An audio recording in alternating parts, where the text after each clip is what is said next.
En fait, c'est un peu Tristan Iseult.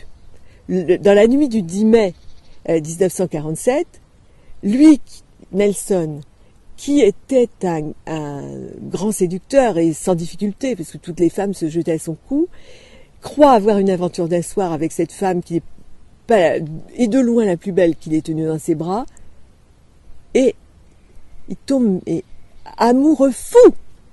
Mais c'est fou à la folie de cette femme. Et elle, qui cherchait à se consoler de la désaffection de Sartre, qui était en fait dans une situation contraire, et qui était un peu une midinette, c'est-à-dire qu'il se faisait des scénarios dans la tête, mais vraiment à l'eau de rose pour le coup, on les a, sans s'en rendre compte, elle les a donnés dans les mandarins, les scénarios qu'elle avait dans la tête.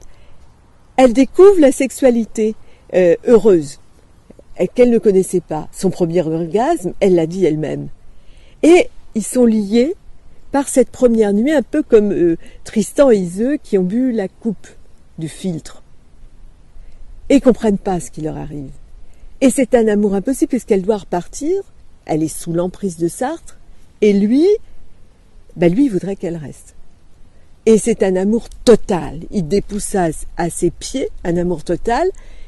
Elle voudrait bien de cet amour total, mais elle est vraiment sous la coupe affective et intellectuelle de Sartre qui ne la touche pas, et depuis quand même plus d'une dizaine d'années, et qui a une maîtresse, parmi d'autres, mais surtout Dolores, qui est à deux doigts de prendre la place de Simone.